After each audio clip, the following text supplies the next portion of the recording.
माहिती आहे की सगळ्या 30-35 वर्ष जुन्या इमारती आहेत आणि आपली सायराची दुर्घटना समोरच सायरात गेलेली आहे. ती दुर्घटना घडल्यानंतर शिंदे साहेबांनी एवढ्या मोठ्या प्रमाणात आंदोलन उभा करून हे क्लस्टरचं निर्माण मंजूर करून घेतलेलं आहे. आणि म्हणून पाऊस आला की आम्हा लोकप्रतिनिधींच्या हाती नेहमी धसका पडतो की रात्री बेरात्री फोन आल्यानंतर कुठे दुर्घटना तर घडली नाही. आणि मग अशा मध्ये मध्ये दुर्घटना घडत असतात आणि सर्वसामान्य लोकांवर ही टांगती तलवाराची परमनंटली कायमची दूर व्हावी या दृष्टीकोनातून आमच्या शिंदे साहेबांच्या माध्यमातून पूर्णपणे प्रयत्न होते आणि त्यामध्ये चांगल्या पद्धतीने यश आलेलं आहे.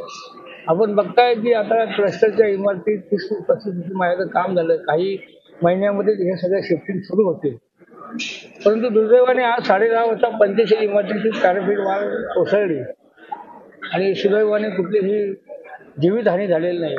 परंतु नक्कीच सर्वसामान्य कुटुंबातील लोकांना पुन्हा एकदा खर्चाचा बोजा त्यांच्या अंगावर पडतोय हे बघितल्यानंतर आम्हालाही वाईट वाटतं. आणि स्ट्रक्चरल ऑडिटचं काम आता सुरू झालेलं आहे आणि त्याचा रिपोर्ट उद्यापर्यंत येणं अपेक्षित आहे.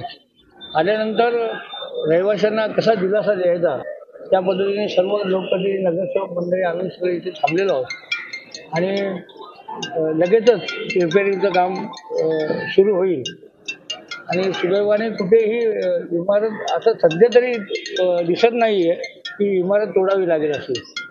आजूबाजूला देखील काही इमारती आहेत त्यांच्या नागरिकांचा महापालिकेच्या प्रशासनाच्या माध्यमातून सातत्याने पावसाळ्याच्या अगोदर आपण नोटीस देतात.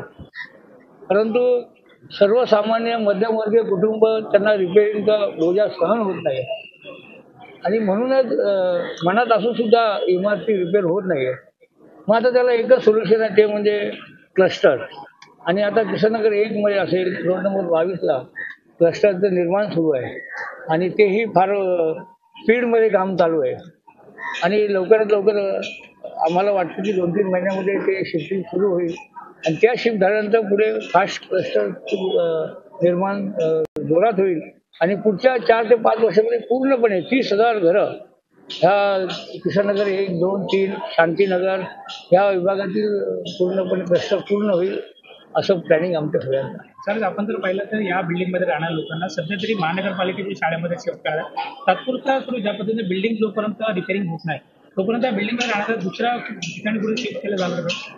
कसं आहे की 10:30 वाजता इमारतीचा काही भाग पॅराफिट वाल कोसळल्याचं आम्हाला माहिती पडल्यानंतर सगळेच नगरसेवक 4